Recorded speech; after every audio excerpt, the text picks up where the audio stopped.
Good morning, everyone. Welcome to the Glee Hot House Seminar. My name is Jeff Kwiatkowski. I'm the sales director for the UK and Republic of Ireland for the Scott's Miracle-Gro Company. It's an honor and privilege to be here this morning, and thanks for the opportunity and lending us your ears to listen to our presentation today. If you haven't noticed or been able to see at this point or hear at this point, I've got quite an accent, don't I? I'm not from around these parts. I moved here from the States about a year ago, and I've been with the Scott's Miracle-Gro Company for over 10 years. And when Scott's came to me and they gave me an opportunity to come live and work here in the UK, in one of the most historic gardening markets around the world, world-renowned for its gardening, I simply couldn't pass up the opportunity. So it's an absolute pleasure for me to be here today. This is my second Glee. My first Glee was a year ago this week, and I really enjoy Glee. I enjoy Glee for a number of reasons, but the top few reasons, first and foremost, is the interaction that we're able to have with all of our valued customers. And being able to speak to all of our valued customers in this kind of forum is really a large opportunity for us, and we love to be here. But it's also quite comforting to be a valued supplier and to be a valued contributor to this prestigious event. And if you haven't caught on at this point, I've said value maybe 2 or 3 times already. And the reason being is that's the key point of our seminar and our discussions today, is delivering the maximized sales value through best merchandising practices and a category management process within our gardening care category itself. So that's what we'll be speaking of today. Over the past few years, our learnings, not only as a Scott's Miracle-Gro business, but category learnings overall, have been quite key in our growth and development as a group. And we want to focus on a few of those key topics here today. So we're gonna touch on a few of the most important ways in which to maximize your sales value. And our hope is that after you hear of those learnings today, you'll be able to take those learnings away to your garden centers, hopefully implement them, so your centers will deliver optimized sales growth for not only 2012, but for many, many years to come. So that's the objective for today. To set kind of the ground rules, I've got about 30 slides or so that I'll go through. Shouldn't take long, about 30 minutes or so. And we'll leave plenty of time towards the end for a question and answer session. So if you've got any questions as I go through the information, we'll have time to address them at the end. Okay? So with that, we'll get started. The key topics for today, as I mentioned, we want to pick the few kind of critical learnings that we want to illustrate to you all here. The first, we want to talk about driving category growth via trade-up. And when we talk about trade-up, we talk about the ability to take a consumer who's in a basic product and move them up into a premium product that delivers value to the category. So that'll be our first section of discussion. The second, we'll be talking about how to properly display lawn fertilizer. Lawn fertilizer is a key component for our business and the total garden category.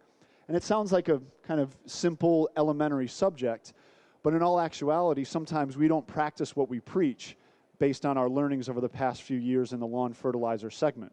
So we'll address that area. And last but not least, we have a segment that will speak to real-life examples of garden centers' success here in the UK through implementing a very simple and systematic category management approach. Okay? So first off, driving category growth via trade-up. We'll start with the big picture, the total garden care market as a whole. As you'll see over the past 4 years, the garden care market is quite strong. Now, in this particular segment, when I say garden care, it is relative to the product range that kind of we, the Scott's Miracle-Gro, play within. So this consists of fertilizers, chemicals, growing media, compost, bark, all of those segments. So that's the information that you see here up on the screen. So overall, the past 4 years, healthy, sustained growth. Category growth rates of 6.5%. So very consistent across the pitch. From 2010 to 2011, there were some external category factors that did result in some lower expected growth rates. We finished 2011 about flat year on year to 2010. And there were a couple key factors. Concluding the month of April, the category was up 18%. At the conclusion of May, it was up 6%. At the conclusion of June, it was flat. So May and June were really detrimental from a seasonality perspective. There was droughts in the south, extreme moisture in the north, and it really flattened out the category for the full season. But overall, strong performance from a 4-year historical perspective. Now, as we look at garden care compared to other categories that are kind of garden center relevant, we look at areas like furniture, floor coverings, household appliances, etc. The garden care market, when you benchmark it against these other areas, is really performing strong. And we think there are a couple factors as to why this is occurring. First off, the other categories mentioned here are much higher ticket categories. And their purchase frequency is much lower. So think of an appliance, for instance. You can spend hundreds, thousands of pounds, and that's sometimes just a once-in-a-lifetime purchase. So when we think of the economic climate that we're within right now, the disposable income that's available to all of the households, those high-ticket purchases are declining at a much greater rate than a category such as our garden care category. The other point that I would make related to this chart is that when consumers want to improve their livelihood around their home, they want to aesthetically improve their surroundings in and around their home, they look for a cost-effective measure in which to kind of do it quickly, do it themselves, and really still see that comfort benefit of improving their surroundings. And that's where our category comes into play. So garden care is just that. It's more of a fast-moving consumer goods category for the do-it-yourself homeowner. Okay? So we're in an advantageous position in that regard because the purchases are more frequent and they're more cost-effective for the homeowner. Okay? So we've taken the top-line approach. Now we've compared it to other categories.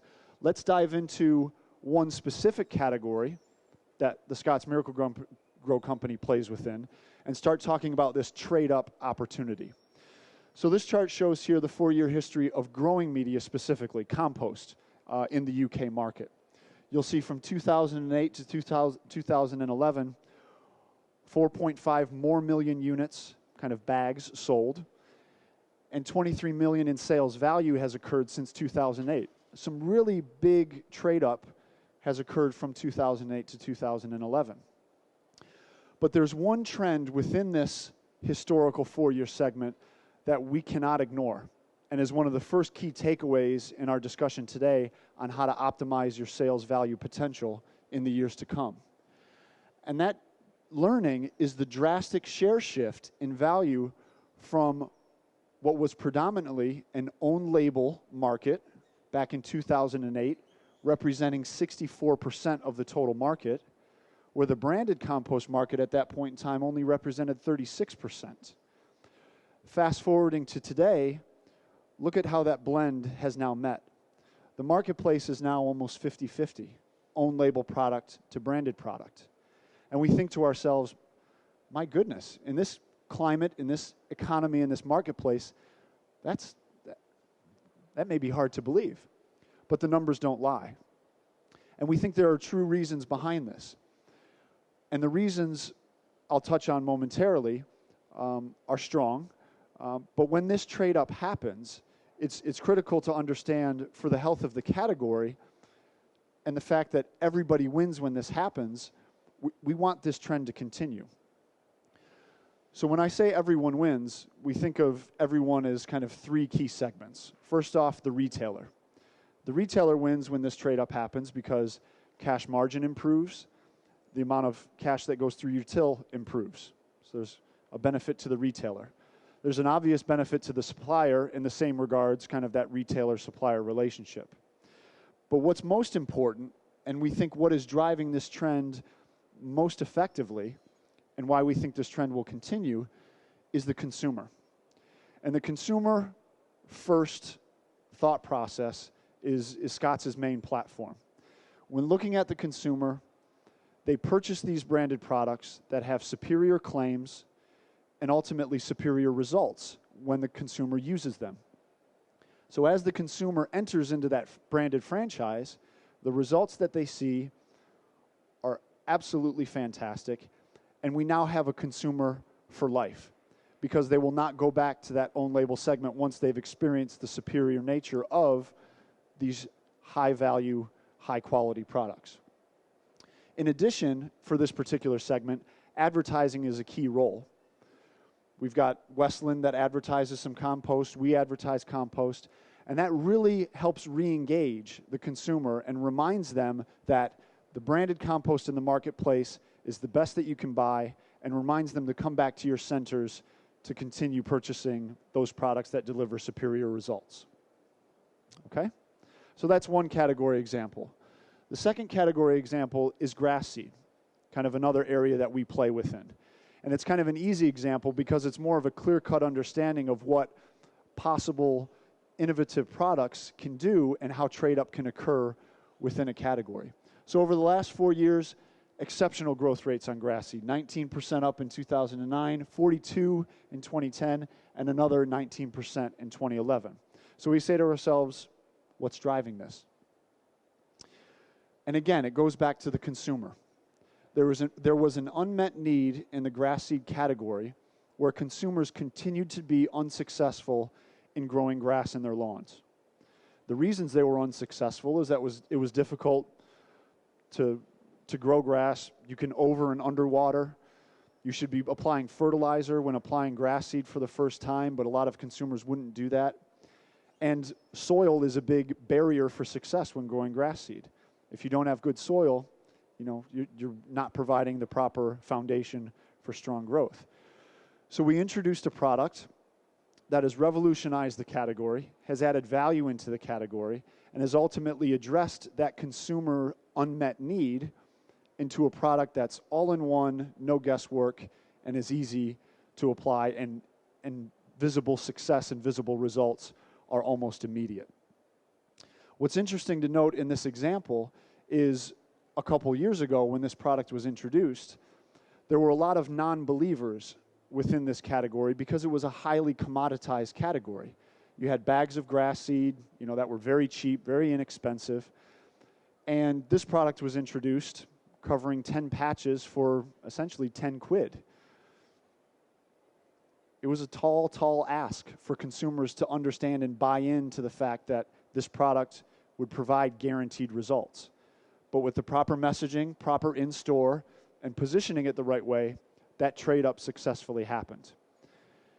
And in the same example, own label to branded, you can see the exceptional changes within the marketplace when that correct consumer proposition happens. Okay? So those are the two key learnings and categories in which we play in today. Now I wanted to show another example, though, in a category where Scotts Miracle-Gro doesn't currently play. Because the principles, whether I'm talking about our business and our garden category within products that we know and distribute, or in a category that we don't even play, the principles stay the same. And what's interesting are the results are the same as well. So we talked to our friends at Fiskars, who just had some recent strong success within their weed puller product. So the unmet consumer need in this particular instance was the fact that there are simply consumers out in the marketplace that don't want to use a synthetic weed killer. But yet they still want a simple and effective way in which to take weeds out of their lawn and out of their garden. Fiskars launched this product quite a few years back. They did a better job advertising, better job in store, better job communicating the efficiency of this particular fixture and this particular product. And as a result, in 2011, the category grew by 6%, Fiskars grew by 2%, and overall, the Fiskars platform of delivering value-added products at a premium price is keeping them ahead of the curve in the marketplace related to growth rates. Okay? So 3 strong examples as to how that trade-up can really lend itself to strong category growth. Last but certainly not least, within the examples that I just gave, was the never-ending discussion about price. How important is price to a consumer? And in the examples I showed, all of those examples, there's a premium price out there, no question asked. Price will always be a factor. But in discussions that we've had with shoppers, and this research goes back to 2009 when we asked over 122 shoppers here in the UK, what's most important to you when you buy a product? And in this case, it was a weed killer example. They said, one, because it works. I need to see those results. The second was that we're promising results. You have reassuredness. You have the guarantee that the product's going to work up to or better than they expect. And price was there. It was third. 13% said price does matter. So for that reason, there will always be a need to have an opening price point product in your assortment and in your range in your garden centers. But know full well that the product's performance and the results are still head and shoulders above price. Okay? So in summary, to drive category results successfully and take advantage of the trade-up opportunities, we suggest that you emulate within your garden center these learnings. So the first would be to identify the products that you know are delivering superior results and your consumers and your shoppers will be more than happy with when they use. Not only the first time they use it, but the repeat purchases that you'll have in the future. When you identify those products, merchandise them in the right location. Merchandise them with excellence, as we say. Get them in high traffic locations so the consumers see them and can identify them right when they walk into your centers. And lastly, be conscious that price is important, but it's not as important as delivering quality products with the best results. Okay? So that summarizes our first segment. Our second segment discusses properly displaying lawn fertilizers at the right period of time. It sounds like a simple subject, and I would be the first one to raise my hand and agree that yes, it is a simple subject. But sometimes we have a way of overcomplicating things when we execute in store. Seasonal businesses, we must get merchandising right to optimize sales opportunities. And I think everyone can relate to how large and how important Christmas is, and getting that assortment right and getting the timing right to deliver the right items at the right point in time. The same applies for Easter, for back to school, all good examples. Lawn care should be treated that same way, lawn fertilizer care specifically. Because there's a particular point in time, as this graph indicates, March, April, and May, 24 million pounds in value is delivered in that 3-month time period within the lawn care segment. That's over 60% of the annual year's turnover is in those 3 months. So that's kind of that seasonal time bucket that you have to play within. But the second thing to notice, and what we're going to focus most on, is the fact that within those 3 months, the triple action segment of lawn fertilizer, which is your feed, weed, and moss, is over 70% of that 24 million value within that window. So right away, simplicity tells us, focus heavy on triple action, execute it really, really well in those 3 months, and you'll maximize your potential for growth. Again, it sounds simple, but when we walk into centers, sometimes that doesn't ultimately happen. You can walk into centers and there can be inventory of multiple types of lawn fertilizer, whether it be straight lawn feed, feed and weed. Most centers do a good job of placing the feed, weed, and moss, the triple action products, on store shelves and on the sales floor, but it's not at the balanced proportionate rate of that kind of 70% level during the March, April, May time period.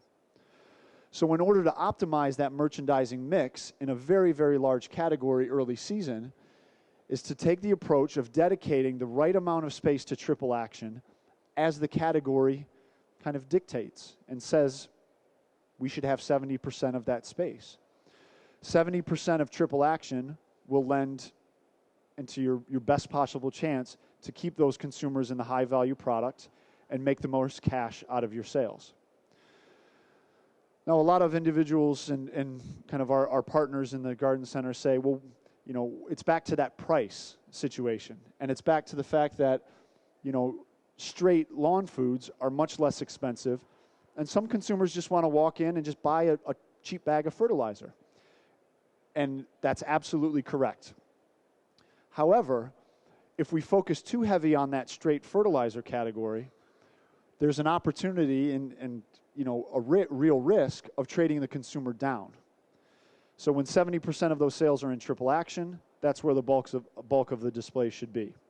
We also address the fact that we've all been there and we spoke to consumers. A lot of consumers don't really know what the best fertilizer product is to use, say in the March, April, May time period. So for those consumers that aren't really aware, if there are multiple lawn fertilizers on display, it's harder for them to make a decision. It's harder for them to walk into a center and say, triple action is all over the place. That's what I need to be buying. So through merchandising, we can communicate what the proper product is at the right points in time. And what I'd like to outline is if we don't do that properly, like I said, there's a risk. Average price points on triple action are naturally higher at almost 10 quid per unit sold versus a straight fertilizer, which averages about 6 pounds per purchase. So if we're merchandising too much straight feed early season, that trade down, if just 10% of those consumers switch, that's 1.2 million pounds that automatically is pulled out of the category and pulled out of your pockets as a retailer. So instead, we want to focus in the different direction, which if we switch 10% the other way, it just has that reverse effect. And you can add value, you can add cash, you can add profit to your business through that simple merchandising tactic. Okay? So in summary, early season highest value, so be ready for that triple action business. Balance that display space, over 70% for triple action. Keep straight fertilizers on display, but proportion it to the category sales. And lastly, doing that will prevent that value dilution within the category and will prevent your centers and as retailers losing any value as a result. Okay? So the last bit we'll focus on is the garden center success via category management. So we've got many instances here, and I'll talk through many examples where we're actively working with garden centers today within this category management process. We actually had a talk at the GCA conference last year, and this was a key presentation for us at that point in time. And the summary of what we did a couple years back, we did an extensive research study with shoppers in garden centers, real-life shoppers, filming them on unaccompanied shops, interviewing them after they shopped to really get the full understanding of how they interacted with the products and how they made their purchase decisions. We filmed over 700 people and we interviewed over 100. So there was a really robust amount of data here that helped us understand how we can improve that shopping experience. And in this case, it was specific to the weed killer category. So the 4 key takeaways from those learnings was, first off, the consumer was happy, right? They had a positive attitude when they were shopping our category, which is good. The weed killer category sometimes, isn't all that fun. It's a problem solution category. But it's good to know that the consumers had an open mind and a positive attitude when they were at the shelf. So that was one key learning. The second, and we touched on it before, what's most important to them when they bought were the results of the product and the promise that it was going to work. So price was a factor, but it wasn't massively important. The third learning was, with the complexity of the shelf, a lot of consumers were just walking away, almost 50% without purchasing anything. So there was a real drive and a need to improve that shelf experience so the consumers could understand and find and navigate to the proper product a bit better. And that was kind of that simplified shelf understanding. So those learnings a couple years ago, we went to garden centers in 2010 and we started to implement this. So for the first year, we kind of had the before picture of, a bit of a messy shelf, fragmentation within the category, and you can see the color-coded schematic as to, where products were falling on the shelf. Whereas with the change, we properly segmented the usage of the products to the shelf, dedicated the proper amount of space based off the rate of sale, and tried to take the first kind of baby step into improving that shopping experience. And as a result, in the first year, we were only in 4 centers. Like I said, we were kind of dipping our toe into this. But there were good results. plus 10% in those centers versus control stores, neighboring control stores with the same type of product mix, but not participating within the category management process. So that was back in 2010. So in 2011, we wanted to take these learnings to a new level. And the way we did that was simply we involved more stores. We reached out to as many centers as possible, and we wanted to also become more robust in the way we analyzed the SKU by SKU performance within a segment and how we applied that to proper merchandising at shelf. So the way we became more robust in the process, and it's really a 4-step process, is the very first step, we look at each segment, and we're still using weed killers as the example here, and we simply index all of the SKUs within the range. So we take the value, the unit volume, the number of SKUs that are actually in each particular category, and we just drive to an index. An index over 100 means, you're in the right direction, right? Maybe a bit more opportunity to carry a couple more SKUs within that particular range because it's such a high-performing category for your center. Or indices below 100, which suggest you could be over-skewed within the category, or the SKUs that you currently have just aren't producing that volume that's necessary, to index at a high rate. So that's kind of step one. We took a look at it by category. Step two was validating that against our total category learnings. So in the segments that you saw on the previous slide, we look at those same segments within GFK and we say, all right, for your particular center, are you above the category average? Are you below the category average? And whether you're on one side or the other, let's make sure we optimize your mix to take advantage of what's happening in the whole marketplace. So we kind of match the center results and the category results to really become confident in the direction that we're going.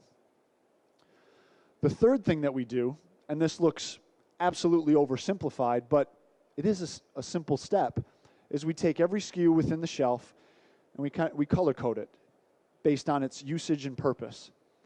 So in a before segment, like I showed earlier, there's quite a bit of fragmentation on the shelf, and that makes it hard for the consumer to shop. But by changing that location of each product by its purpose, and by signing overhead signage, draws the consumer into the right location, it becomes more easy for them to navigate and find the product that they need. That was step 3, and step 4 is simply the recommendations.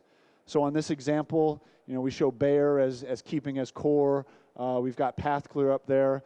The non-biased approach saying, here are the SKUs that you should carry because of all of the previous data that we just reviewed. All right? So you really get a true understanding of what's going to perform for you the best. So through that 4-step process, 2010, you can say 1 year is, it's kind of one data point. Year 2, if you see the same results, you start to think, okay, this is a real trend. We really have a winner here that we can continue to develop. So in those 15 centers that we were in 2011 now, those centers were up 17% versus neighboring centers, same geographical area, same SKU mix, same range, just kind of merchandised and presented to the consumer in a different way. Those control stores were only up 4%. So on average, by center, there was a difference of 14,000 pounds through the till in sales, better for the centers that went through this process. So really, really key, strong learnings in this regard. And here are a couple testimonials. We've received testimonials from all of the garden centers that we've worked with in 2011, but a couple of the key kind of ones that I like, so to speak, with our choice group. Just the underlined section, by taking an impartial and practical approach to the range. We're not here to be self-serving. We're here to be impartial and to do what's best for the category and for the garden centers themselves. An interesting comment, though, that I pulled out, and one I didn't think of at the start, was a comment made by Richard saying it allows the buyers and other members of staff to see at a quick glance which products have sold and require a fill-up at shelf. And when you think about it, that makes absolute sense. If all of your products are fragmented and they're kind of all selling in different areas, you can't really step back and see what's really selling at a fast rate. But if you segment those products properly, they're easy to notify and restock quickly on shelf. So really good learning there. Those are the 3 key areas I wanted to discuss. And finally, this is the summary. So as we discussed earlier, driving category growth via trade-up. So identify and support the products that bring that added value, not only through your tills, but for the consumers as well. So the consumer will be even happier with the products that they're purchasing. And properly display lawn fertilizers. So we talked about the triple action, making sure that space is dedicated at a higher degree, 70+% rather than triple action, to prevent that dilution within the category. And lastly, that category management approach.